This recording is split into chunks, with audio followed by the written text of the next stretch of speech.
Voilà, tiens. Vous avez l'air de bien vous marrer.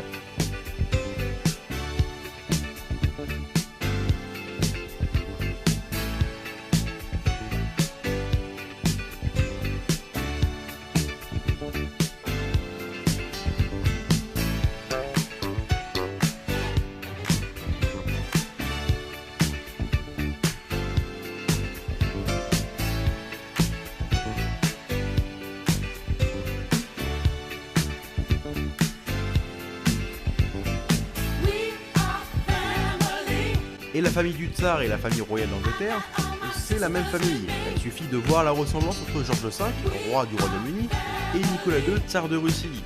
On dirait des jumeaux.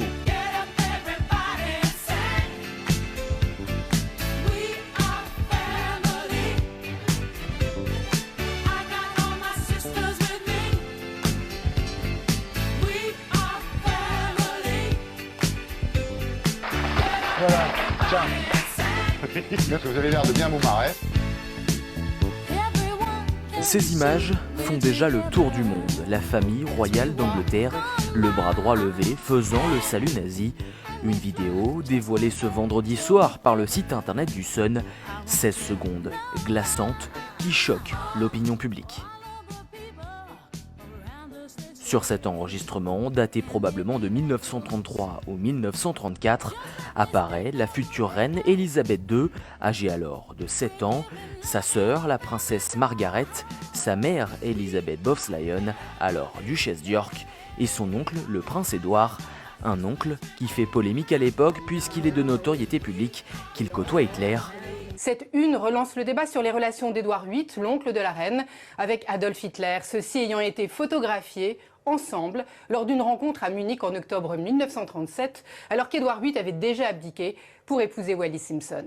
2 ans avant le début de la guerre, en 1937, Édouard et Wallis se sont rendus à Berlin. Accueillis comme les véritables souverains, ils visitent de nombreux hauts lieux du nazisme, à commencer par le lieu de formation des SS. Ils sont ensuite conduits à Berchtesgaden, résidence privée d'Adolf Hitler, pour le rencontrer personnellement. Ces photos attestent que les deux hommes se sont bel et bien rencontrés, et c'est lors de cette entrevue que le mystère s'épaissit. C'est à ce moment-là que Édouard serait passé de simple partisan de l'idéologie nazie à membre actif, travaillant pour le régime. À la fin de la guerre, alors que de nombreux documents incriminant les nazis sont détruits, un dossier est récupéré par les Américains.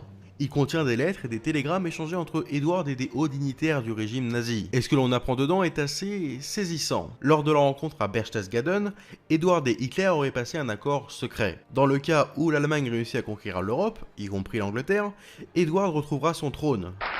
Voilà, tiens.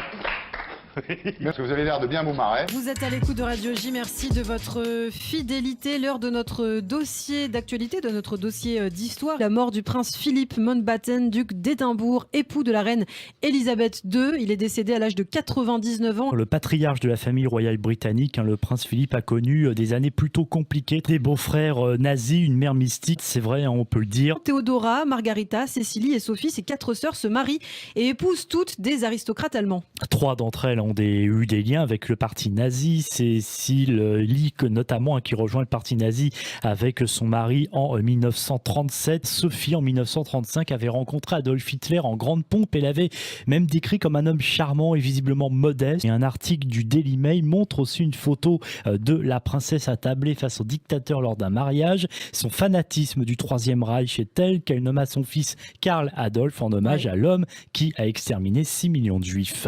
En 2006, le journal Le Daily Mail ressort des photos plutôt gênantes où on voit le jeune prince Philippe, âgé de 16 ans à l'époque, prendre part à la procession entouré d'hommes en uniforme SS. Voilà, tiens. Vous avez l'air de bien vous marrer.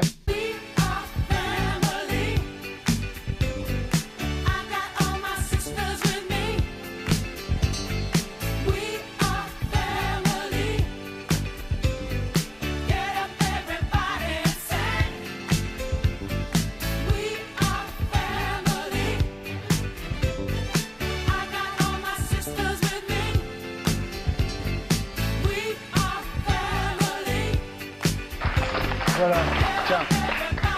Vous avez l'air de bien vous marrer. Prescott Bush, le grand-père de l'actuel président, avait mené une fructueuse carrière de banquier et était devenu un respectable sénateur républicain qui jouait au golf avec Eisenhower avant d'être rattrapé par son passé. Well, it's an interesting family. Prescott Bush was the grandfather, the patriarch of the family. And Prescott Bush in the 1940s had an interesting role. He was an investment banker for Brown Brothers Harriman. Unfortunately, at the very same time he was doing those things, he was the secret banker for Adolf Hitler and the Thyssen family. And he moved money for the Nazis. While his son was fighting them in the Pacific, fighting their allies in the Pacific, Dad was home doing that. Toutes les entreprises dirigées par Prescott Bush firent l'objet d'une saisie du gouvernement américain pour coopération avec le Troisième Reich et commerce avec l'ennemi. Une de ces sociétés exploitait des mines en Pologne, en utilisant comme main-d'œuvre les prisonniers des camps de concentration.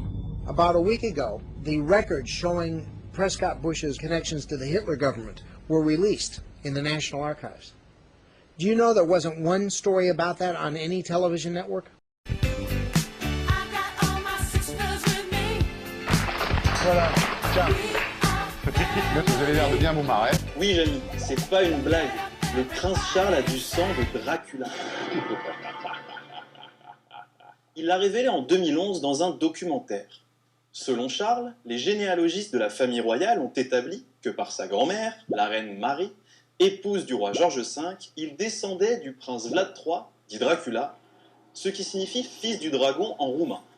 C'est lui qui a inspiré le personnage du célèbre vampire à l'écrivain britannique Bram Stoker. Mais qui était ce Vlad Dracula ? Il faut remonter au XVe siècle dans la région des Balkans. À l'époque, les souverains catholiques de Hongrie sont en guerre contre l'Empire ottoman.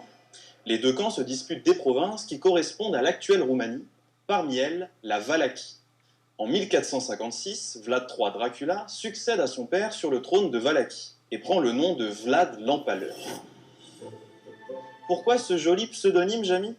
Eh bien, figure-toi que Vlad avait une fâcheuse tendance à embrocher ses ennemis. Par exemple, quand une ville a la mauvaise idée de soutenir ses rivaux, il fait empaler pas moins de 30 000 habitants. On raconte même qu'il aurait dîné au milieu de ses victimes et qu'il aurait carrément utilisé leur sang comme sauce. Appétissant, non ? C'est donc de ce bonhomme peu fréquentable que descend le prince Charles, Jamy. Et il le revendique fièrement. Voilà, tiens. Vous avez l'air de bien vous marrer.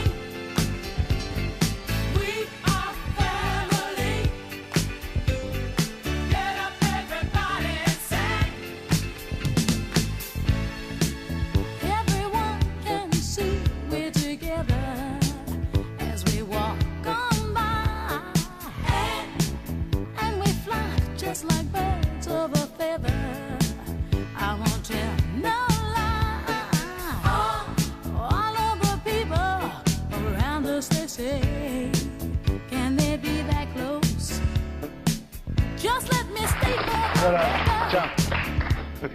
Vous avez l'air de bien vous marrer.